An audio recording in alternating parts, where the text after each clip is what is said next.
कबीर की जाति पर प्रश्न है, कबीर के जन्म पर प्रश्न है कि वो प्रकट हुए और किसी संत के आशीर्वाद से किसी ब्राह्मण स्त्री के वो पुत्र हुए, फिर उसे एक जुलाहे परिवार ने पालन पोषण किया, फिर उनके मृत्यु पे भी तमाम तरह की जो है कि किंवदंतियाँ हैं।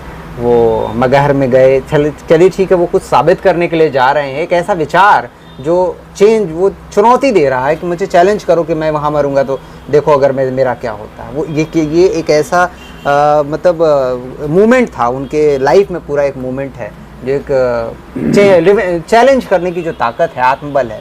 तो इस पे कुछ टिप्पणी आप अपने भाव रखें। देखिए, पहली बात तो कबीर साहब को किसी जाति में नहीं बांधा जा सकता जी। ये हमारे समाज का कुचक्र है कि वो अपनी तरह से कबीर को उस जाति में बांध देता है। जी। कबीर साहब की साखियों में बहुत जगह आता है, मैं काशी का जुल्हा, मैं काशी का जुल्हा। कबीर साहब की साखी में ब्राह्मण की बात नहीं आती। चलिए अब थोड़ा सा उस तरफ भी चलते हैं। कबीर साहब की कहानी में बहुत सारे आदरणीयों ने बहुत कुछ लिखा है। एक जुलाहे को एक बच्चा मिलता है, वो कमल के फूल पर मिलता है कि जल पर तैरता हुआ मिलता है। अगर आपने कुछ कहानियां देखी होंगी तो हो सकता है वो जल पे मिला हो, क्योंकि माँ उस किससे पैदा हुई, अभी उस बात को हटाते हैं। माँ जब कभी भी उसे बच्चा, जब कभी भी उसे भगवान ना करे उसे फेंकना पड़े या कुछ ऐसा करना पड़े, अगर वो फेंकती भी है तो आपने देखा हो वो चाहती उसका बच्चा सुरक्षित रहे। तो मैं इस बात को मान सकता हूँ कि डोली रही होगी, फूल कुछ उसने तोड़े होंगे, उस डोली में कुछ फूल रखे होंगे क्योंकि फूल कोमल होते हैं और बच्चे की त्वचा भी कोमल होती है। हो सकता है उसने कमल के फूल को ही रखा, उस पर रखकर बहा दिया होगा, हो सकता है। अब कमल का फूल इतना बड़ा तो नहीं है कि बच्चा रखे और वो, ये तो लॉजिकल है। वो मान लीजिए बहता हुआ आता है, नीरू और नीमा को मिलता है, ये तो प्रूव्ड है, ये तो हर जगह कहा, हर किसी ने कहा है। अब एक बताइए बात, आप एक न्यूली बोर्न चाइल्ड किसी को मिले, आप उसे किस कास्ट का कहेंगे? बच्चा है, मुझे जहां तक पता है नवजात शिशु का कोई संस्कार भी नहीं होता तुरंत, बच्चे इंसान का बच्चा है। तो कबीर फिर किसी जाति में कैसे आए? कबीर साहब नीरू और निमा को मिलते हैं, जो पेशे से वीवर हैं, वो वीविंग सीखते हैं, वो नीरू और निमा के हो जाते हैं। तो किसी जाति में वो नहीं आते, कोई नहीं जानता।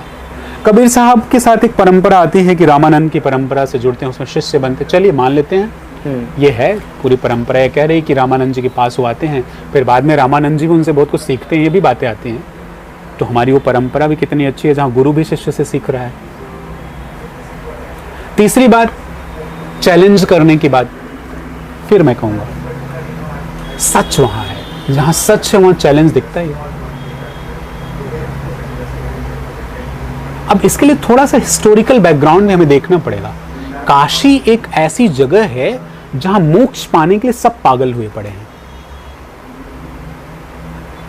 क्या उन परंपराओं में कहीं कोई ऐसी परंपरा जन्म नहीं ले? क्या काशी में सब लोग अच्छे ही हैं? क्या काशी में कोई किसी का पैसा नहीं छीन लेता?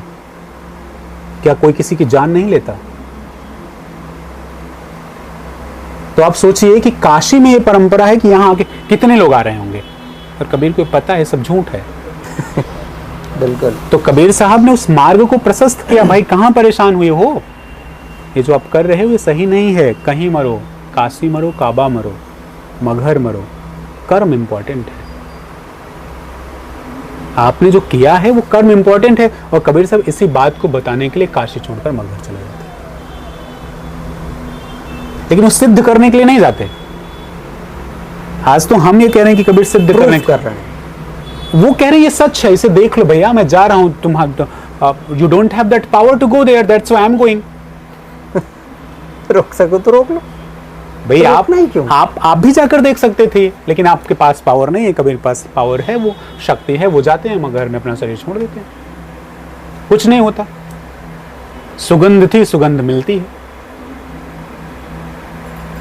फूल थे, फूल बने, फूल मिलता है, फूल सुगंध फैलाता है। तो कितना प्यारा सा ख्याल है कि कबीर साहब फूल पे ही मिलते हैं और फूल ही बन जाते हैं। अब उसे आप डेड बॉडी हटाकर फूल रखने की बात देख लीजिए। जो भी देखना हो मैसेज तो फूल का ही है, फ्रेग्रेंस का ही है, प्रेम का ही है, सौहार्द का है, अहिंसा का है, और वो कबीर साहब देखे जाते हैं।